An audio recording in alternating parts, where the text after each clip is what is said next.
নারায়ণগঞ্জের রূপগঞ্জে স্বর্ণের চেইন চুরির অভিযোগ তুলে ৩ নারীকে দড়ি দিয়ে বেঁধে মারধর ও মাথার চুল কেটে দেওয়ার নির্মম ঘটনা ঘটেছে। সোমবার ২ মার্চ উপজেলার ডহরগাঁও এলাকায় সংঘটিত এ ঘটনায় মানবাধিকার ও আইনের শাসন নিয়ে নতুন করে প্রশ্ন উঠেছে।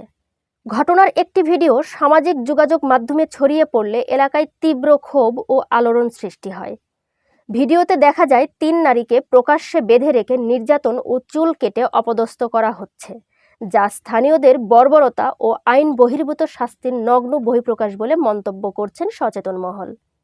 পুলিশ ও স্থানীয় সূত্র জানায়, ডহরগাঁও এলাকার সেলিম মিয়ার বাড়িতে ৩ নারী প্রবেশ করলে তাদের বিরুদ্ধে স্বর্ণের চেইন চুরির অভিযোগ ওঠে।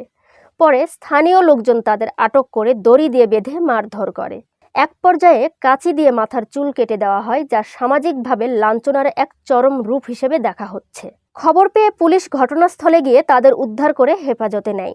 এ বিষয়ে রূপগঞ্জের সিনিয়র সহকারী পুলিশ সুপার মেহেদি ইসলাম বলেন, আজ সকালে ৩ জন মহিলা চুরি করতে গিয়ে জনগণের হাতে আটক হয় বলে আমরা প্রাথমিকভাবে খবর পাই। পরে আমরা শুনতে পাই যে তাদেরকে আটক করে দড়ি দিয়ে বেঁধে তাদের নাকি চুল কেটে দেওয়া হয়েছে। আসলে চুরির বিষয়টা অবশ্যই একটি অপরাধ এবং কেউ যদি চুরি করে প্রচলিত আইন অনুযায়ী তার শাস্তি হওয়া উচিত, কিন্তু চুল কাটার যে বিষয়টি এটিও আসলে তারাও ঠিক কাজটি করেননি। তো আমরা এই বিষয়টাও কি আইনগত পদক্ষেপ নেওয়া যায় আমাদের ঊর্ধ্বতন কর্তৃপক্ষের সাথে কথা বলে এবং যারা ভুক্তভোগী তাদের সাথে কথা বলে পরবর্তীতে আইনি ব্যবস্থা গ্রহণ। এ ধরনের গণনির্যাতন সভ্য সমাজে অগ্রহণযোগ্য এবং আইনের শাসনের জন্য মারাত্মক হুমকি।